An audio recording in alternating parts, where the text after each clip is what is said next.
मुगल शासन की बात करने वाले विधायक महोदय जो खुद की सरकार के विरोध में जन आंदोलन की चेतावनी दे रहे थे, वो माननीय बाकायदा मुख्यमंत्री आवास बुलाए गए और फिर ऐसी क्लास ली गई है कि तस्वीर सब कुछ बयां कर रही है।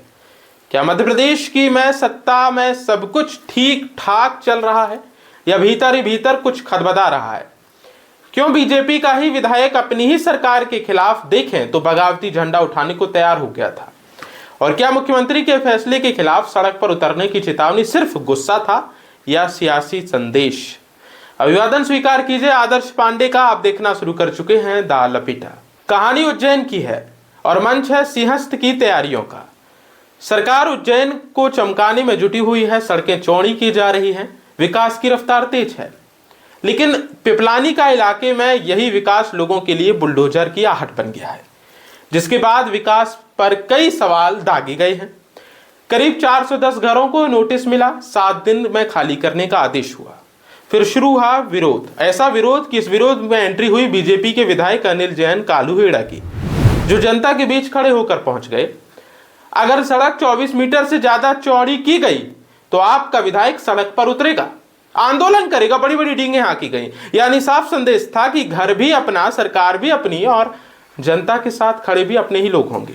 इतना ही नहीं, उन्होंने अन्य मीडिया संस्थान से बात करते हुए कहा कि यह मुगलों का शासन नहीं है कि होली के दिन लोगों को बेघर करने का नोटिस दे दिया जाए। अब जरा सोचिए, जब विधायक अपनी ही सरकार पर मुगल शासन जैसे फैसले का आरोप लगा रहा है तो समझिए कि क्या स्थिति हो गई होगी। सियासत की हांडी में कुछ ना कुछ तो जरूर पक रहा है। मुगल शासन से बात की जा रही है विधायक द्वारा।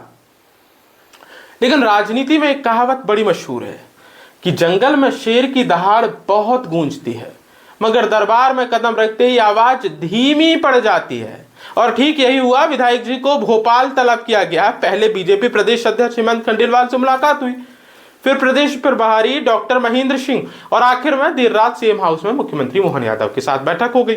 एक बात तो समझनी चाहिए कि दरबार में जाकर सबसे बड़े सूरमा की भी आवाज पतली हो जाती है, और हुआ भी कुछ ऐसा ही। बैठक के बाद तस्वीर बदली। जो विधायक दिन में आंदोलन की बात कर रहे थे वो अब कह रहे हैं कि मैं सिंहस्थ की तैयारी और कामों के मैं पूरा सहयोग करूंगा, मेरी तरफ से कोई दिक्कत नहीं आएगी। अब सवाल यहीं से है और जवाब मिलना भी चाहिए, ये विधायक के सुर कैसे बदल गए? क्या विधायक की चिंता सच में जनता के लिए थी या फिर सियासत में पहले गरजना और बाद में बरसना बंद कर देना एक रणनीति होती है? क्योंकि राजनीति में अक्सर है कि राजनीति में दोस्ती स्थायी नहीं होती, नाराजगी ज्यादा दिन टिकती नहीं है। और ये जो परेशानी जनता को हुई है, इसका समाधान क्या होगा, इस पर चर्चा की जाए। सवाल ये है कि विकास के नाम पर उज्जैन में क्या सचमुच लोगों के घर उजड़ रहे हैं? और अगर जनता की पीड़ा सही है तो फिर विधायक की आवाज अचानक धीमी क्यों पड़ गई? क्या लगता है आपको? आपके विचार क्या है? ये सियासत का कौन सा एपिसोड चल रहा है कि एक तरफ विधायक पहले भैया अपनी ही सरकार पर बगावती झंडा उठाने की तैयारी पर थे, झंडा उठाने ही वाले थे कि भोपाल बुला करके क्लास ले ली गई। वो क्लास ऐसी लगी कि विधायक महोदय आप पूरे सहयोग की बात कर रहे हैं, तो विधायक जी आप सहयोग करिए, पर उन लोगों के जो बेघर हो रहे हैं, जिनके घर उजड़ रहे हैं, उनके सहयोग के लिए कौन आगे आएगा, फैसला कर लीजिए।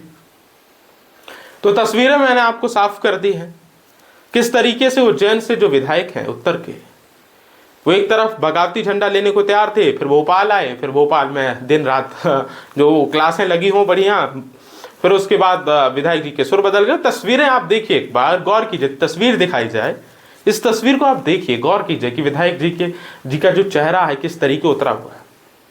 आप सहयोग की बात करें तो आप निर्णय कीजिए भैया, आप सोचिए कि विधायक जी का चेहरा, विधायक जी की सोच, विधायक जी का विजन एक बार में बदल गया एक मीटिंग के बाद, तो आपका निर्णय कौन लेगा, आपका फैसला कौन लेगा, आपके विचार क्या है, आपकी राय क्या है? लपेटा के कमेंट बॉक्स पर जरूर साझा करें।